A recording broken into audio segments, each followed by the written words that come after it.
Saya melihat kalau di Madinah misal contoh, ada beberapa teman-teman saya, Masya Allah anak-anaknya itu kalau ketemu satu sama yang lain, yang paling pertama dia tanya temannya, anaknya umur 5 tahun, 6 tahun, sudah selesai belum hafal Qur'annya? Pertanyaan pertamanya itu. Anak kamu siapa namanya? Oh Ahmad. Sudah selesai hafal Qur'annya? Oh belum, baru 17 juz. Yang satu, kamu berapa? Oh saya baru 20 juz. Begitu pembicaranya, anak 5-6 tahun tuh. Itu sudah biasa, gitu kan. Saya kaget kemarin ada seorang anak kelas 6 SD di Jeddah, itu diwawancarain dan dia lagi ada di perpustakaan ayahnya, dia menghafal ya 30 juz Al-Quran dan 9 buku hadis. Hafal, kelas 6 SD. Diwawancarain oleh orang tersebut, kamu bagaimana caranya hafal? Dia bilang, saya setiap pulang sekolah, saya duduk di perpustakaan, saya nggak keluar-keluar, ikutin ayah saya. Karena ayah saya selalu baca buku, saya pun ikut baca buku. Dan ayah saya tuntun saya untuk hafal. Jadi ternyata potensi anak muda ini beda dengan orang yang sudah tua.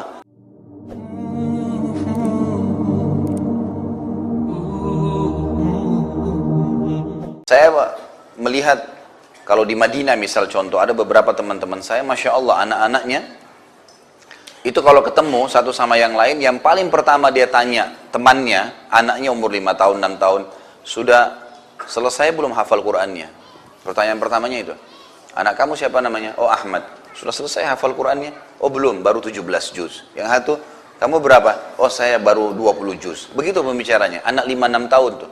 Itu sudah biasa, gitu kan. Saya kaget kemarin ada seorang anak kelas 6 SD di Jeddah, itu diwawancarain dan dia lagi ada di perpustakaan ayahnya, dia menghafal ya 30 juz Al-Quran dan 9 buku hadis. Hafal, kelas 6 SD. Diwawancarain oleh orang tersebut, kamu bagaimana caranya hafal? Dia bilang, saya setiap pulang sekolah, saya duduk di perpustakaan, saya nggak keluar-keluar, ikutin ayah saya. Karena ayah saya selalu baca buku, saya pun ikut baca buku.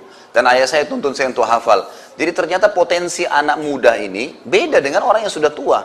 Dia mau tahu semuanya, gitu kan? Dia mau tahu apa saja, dan itu tergerak dengan ghira, dengan semangat yang besar. Jadi mungkin hal-hal yang mustahil bagi kita, tidak mustahil bagi anak-anak yang masih SD, masih SMP, semangatnya untuk ingin tahu. Bayangkan kalau ini dialihkan ke hal-hal yang lain yang negatif, maka berbahaya sekali, gitu kan? Apalagi kalau bertemu antara potensi yang lagi berpuncaknya, lagi semangat yang besar dengan menghayal, muncullah pemikiran-pemikiran yang buruk. Kita tahu dalam Al-Quran ada kisah Ashabul Kahfi, kisah anak-anak muda. Disebutkan sebagian athar menyebutkan di bawah 25 tahun umur-umur mereka. Karena mereka beriman kepada Allah, berpegang pada keyakinannya, maka Allah pun selamatkan mereka di gua, gitu kan? Kita tahu hadis Nabi SAW, 7 orang yang dinaungi Allah Subhanahu Wa Taala, salah satunya anak muda, gitu kan? Yang tumbuh dalam ketaatan Allah Subhanahu Wa Taala. Jadi memang ini generasi muda ini harus luar biasa. Jangan ikhwah dan akhwat sekalian, garis bawahi kalimat ini, jangan keburukan-keburukan yang dulu menimpa kita, karena kita dulu pernah mencuri mangganya tetangga, atau pernah memukul anak tetangga, atau pernah mencuri masuk ke toko orang. Saya sering soalnya dengar cerita seperti itu ya. Kemudian kesannya kalau anaknya melakukan, oh iya saya juga dulu pernah lakukan, artinya nggak apa-apalah gitu. Ini satu hal yang negatif. Mestinya apa yang sudah mengganggu kita dulu yang salah, sekarang kita sudah tahu, jangan, gitu kan? Jangan wariskan keburukan kepada anak-anak. Biarkan mereka tumbuh menjadi generasi yang memang mengenal Tuhannya. Karena ini satu-satunya cara sebenarnya untuk mengembalikan kejayaan Islam. Karena generasi muda dimaksimalkan. Kemudian juga pelajaran nanti, bagaimana di dalam Islam memberikan kepemimpinan itu diberikan kepada orang yang berhak untuk memimpin, walaupun muda. Karena kita lihat Nabi Muhammad SAW memberikan kepemimpinan itu sangat luar biasa. Seperti misalnya Usama bin Zaid, waktu diberikan pemimpinan pasukan memerangi Musailam al-Kadzab, orang yang mengaku sebagai Nabi Jazirah Arab. Pasukan Usama bin Zaid, di dalam pasukan itu ada Abu Bakar, ada Umar, ada Uthman, ada Ali, ada sahabat-sahabat Nabi yang mulia. Tapi Usama bin Zaid dengan umur 17 tahun, itu ditunjuk jadi pemimpin perang. Pemimpin perang artinya dia bilang perang-perang, dia bilang pulang-pulang, wajib dipatuhi. 17 tahun. Sekarang kalau kita lihat, jangankan anak-anak muda diberikan kesempatan memberikan saran dan masukan. Kalau duduk saja sama orang tuanya, sudahlah kamu pergi aja sana sama anak-anak. Kesannya jangan bergabung di sini. Padahal bisa saja saran-sarannya bagus, gitu kan? Mungkin malah dia tumbuh karena mendengarkan musyawarah-musyawarah yang terjadi, maka jadi baik. Nabi Sulaiman alaihissalam pada saat umurnya mencapai sekitar 18 tahun, ya, sempat ada dua orang ibu bertikai di kerajaan ayahnya Daud alaihissalam. Datanglah dua orang ibu, yang satu gendong bayi, yang satu datang ibu di sebelahnya menangis. Lalu kata Nabi Daud alaihissalam, kenapa? Ada apa dengan kalian? Kata ibu yang gendong bayi, ibu ini menuduh bahwasanya ini anaknya. Dia mengklaim anaknya.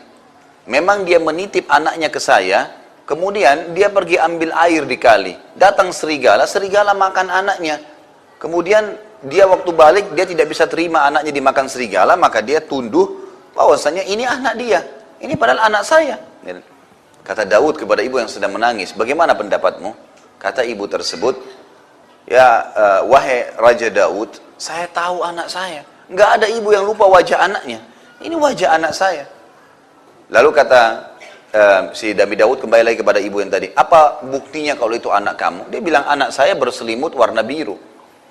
Anaknya dia berselimut warna hijau. Ini selimutnya warna biru. Nabi Daud tanya lagi kepada ibu yang tadi, yang satu yang sedang nangis, benarkah? Dia bilang benar. Tapi wajahnya ini wajah anak saya. Intinya adalah ribut mereka berdua. Nabi Daud alaihissalam sempat hampir mengambil keputusan waktu itu sebagai raja, sebagai nabi, ijtihad pribadi, mau mengatakan memberikan anak itu kepada ibu yang sedang menggendong, karena dia sedang gendong, betul selimutnya warna biru, ya. Yang satu tidak punya saksi, nggak ada saksi. Maka Sulaiman alaihissalam di umur 18 tahun sempat angkat tangan mengatakan, sebentar ayah, bolehkah saya terlibat di dalam keputusan sebelum anda ambil keputusan dalam perkara ini? Kata Nabi Daud, silahkan. Belum jadi nabi, masih 18 tahun. Maka Sulaiman alaihissalam meminta kepada salah satu pengawal pedang, berikan saya pedangmu. Diberikan pedang. Lalu kata Nabi Sulaiman alaihissalam, bisakah saya pegang anakmu sebentar wahai ibu? Kepada ibu yang tadi yang menggendong bayi. Dia bilang silakan, dipeganglah bayi tersebut. Lalu kata Sulaiman, begini saja, daripada kalian berdua bertikai, maka saya akan potong dua bayi ini. Diangkat pedang, saya akan potong dua bayi ini dan saya bagi dua, daripada kalian ribut, gitu kan? Maka ibu yang tadi menggendong bayi itu mengatakan, baiklah, kalau memang itu keputusan anda wahai, ya, raja, dianggap raja juga Sulaiman alaihissalam. Terus tiba-tiba ibu yang satu ternyata sudah di dekat kaki Nabi Sulaiman dan menangis mengatakan, jangan wahai raja, berikanlah anak itu kepada dia, tidak usah dipotong dua, artinya kasih aja kepada ibu tadi. Maka Sulaiman pun berkata, baiklah. Lalu dia menghadap kepada, dia tidak jadi potong anak itu, lalu kemudian dia hadap kepada ayah, dia mengatakan, sekarang saatnya raja mengambil keputusan. Nabi Daud sudah tangkap apa yang Nabi Sulaiman maksudkan. Umur 18 tahun bisa memecahkan sebuah perkara rumit seperti ini. Gak ada saksi, ini memperebutkan anak, bukan memperebutkan sebuah benda. Maka yang terjadi pada saat itu apa? Nabi Daud alaihissalam mengatakan, saya memutuskan bayi ini diberikan kepada ibu itu. Ibu yang tadi tidak pegang bayi. Semua orang bingung, pejabat-pejabat kerajaan semua bingung. Kok bisa, wahai Nabiullah, anda memberikan keputusan? Ibu yang tadi juga yang gendong bayi mengatakan, kok bisa, bayi saya dikasih kepada dia? Kata Daud, seorang ibu tidak akan pernah mau membiarkan anaknya dibunuh. Ya. Sudah jelas ini ibunya sebenarnya, karena dia tidak mungkin waktu mau dipotong, dia bilang kasih aja ke dia, nggak usah dipotong. Nggak mungkin anaknya dia mau biarkan dipotong. Yang satu bilang nggak apa-apa dipotong. Ternyata setelah itu Nabi Daud alaihissalam pun akhirnya membongkar kasus, dan ibu yang tadi Nabi Daud mengatakan kepada ibu tadi yang gendong bayi, sebelum saya hukum kamu ada sesuatu yang kau mau ceritakan? Maka ibu pun akhirnya menangis mengatakan, memang benar sebenarnya keadilan ada di tangan Allah, dan pastilah ya, Allah akan memberikan keadilan itu. Memang anak saya yang dimakan serigala, cuma saya tidak bisa terima, maka saya ganti selimut ibu itu agar saya tidak kehilangan anak dan dia yang kehilangan anak. Tapi kiprah di sini Nabi Daud alaihissalam yang diberikan kesempatan memberikan saran, gitu kan.